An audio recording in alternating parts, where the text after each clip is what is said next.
Hey everyone, welcome to week 13 in media writing. Honestly, this is what I've been waiting for all semester long. If it hasn't been clear by now, especially for those of you who haven't met me in person, I am a movie guy. I am a film guy. I've done many short films in my day. I've pointed to these awards up here before. A lot of those are for short films. So I'm excited that we're finally getting to the short film unit. This is basically going to be your final project for the semester. We're going to be coming back to this a few different times in a few different ways in order to get to a great final draft of your screenplay.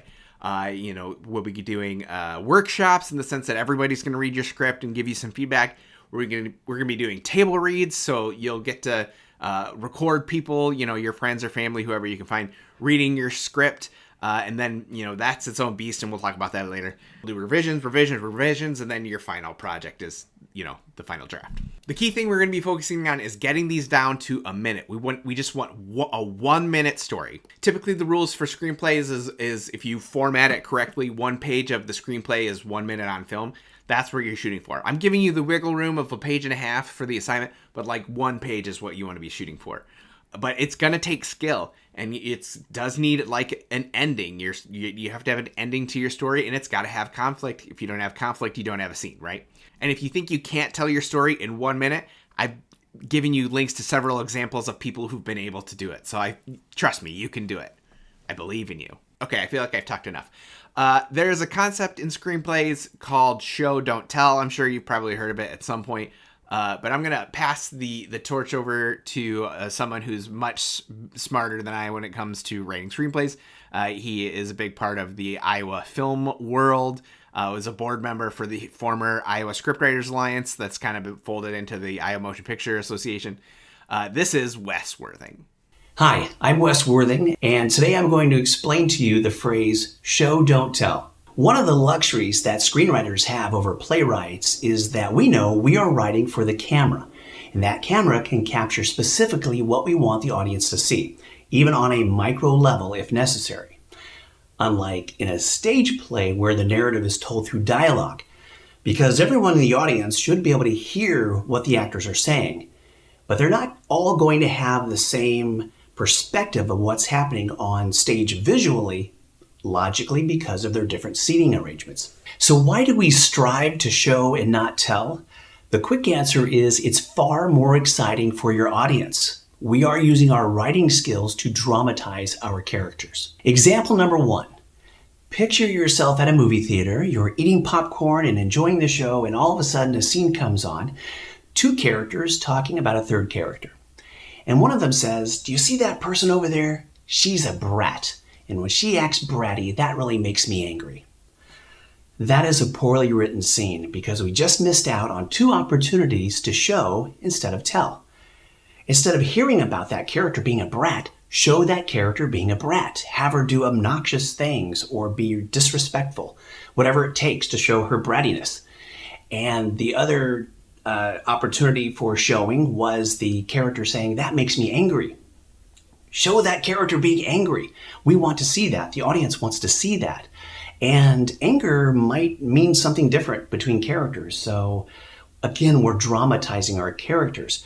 It's the difference between putting characters in a scene that are merely stick figures, vomiting up dialogue for the audience to get information that the writer wants them to have.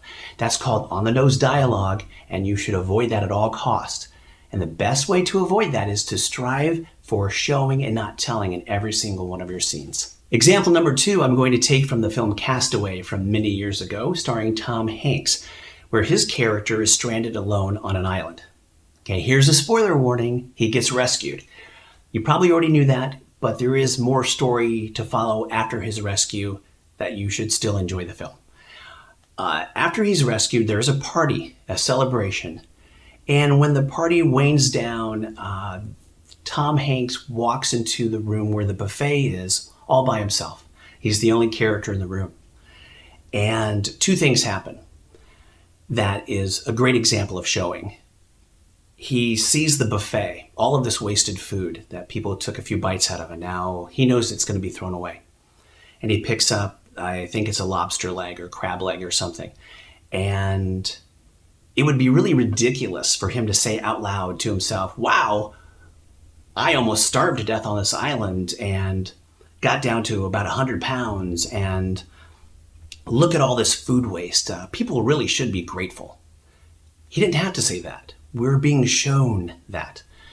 And we get it. We watched him go through the starvation, so we understand what's in his mind.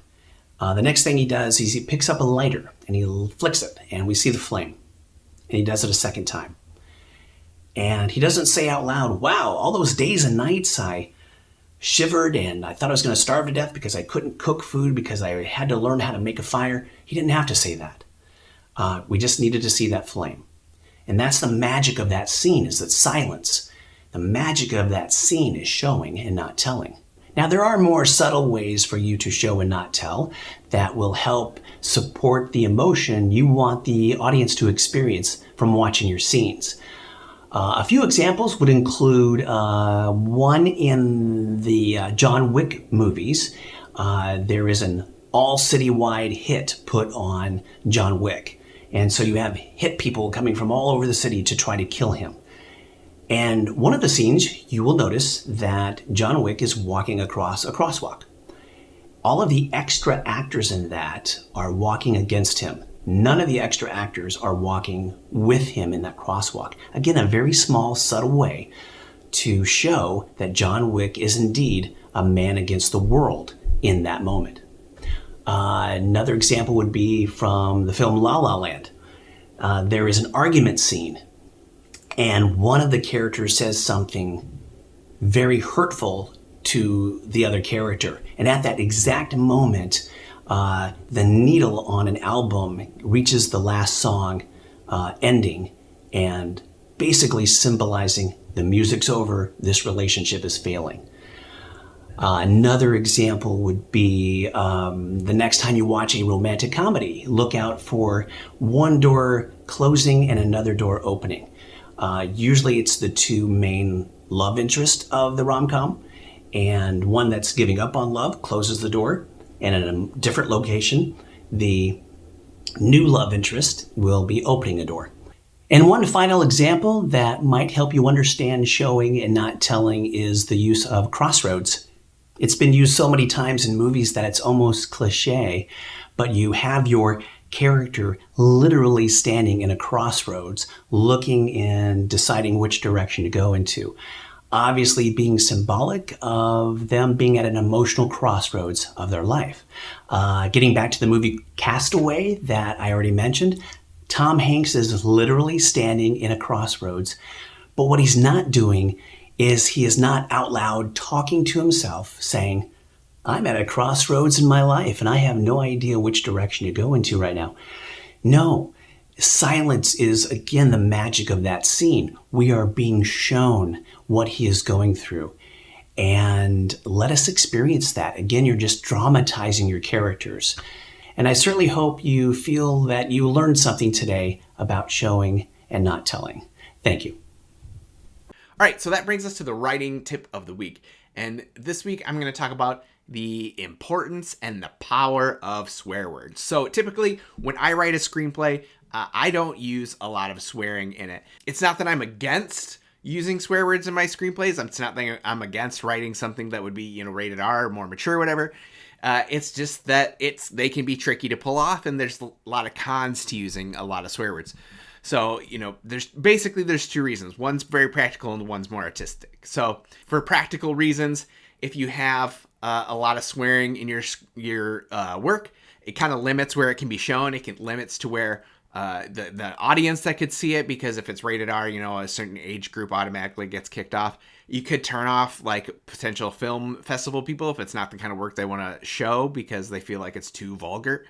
They cannot accept you into their film festival. And for an example, I have had work that had swearing in it that wasn't allowed to be shown on Iowa Public Television for that exact reason. The other reason is if it's something you're trying to raise money for, if you're trying to get investors or donors, they may not want to put money towards something that they feel is too inappropriate. So that's something to consider when you're writing a screenplay. Now, for the more artistic reason, so swear words have power. They have meaning. They reveal a lot about character. If it's, I'm sure somebody in real life who swears as easily as they breathe, right? And when they swear, like, it has no meaning. That reveals a lot about their character. That being said, you probably also know someone who doesn't swear at all, so that when they do, it's a big deal. That's an important character trait. And the last one is an important one to consider. It's similar to like exclamation points that I've talked about in the PDF.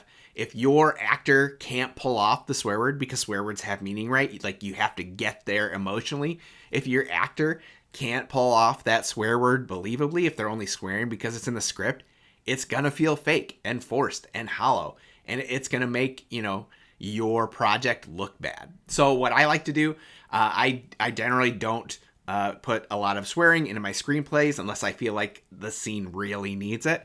And then I just assume that if, the director and the actor feel like, it needs it there on the day, and they can get there emotionally so it rings true, that they'll just ad-lib one in. So yeah, appreciate the weight and power of a swear word. Okay, that's all I got for this week. I look forward to reading your screenplays. I can't believe we're already, in the home stretch here, but it is exciting. I will see you next week.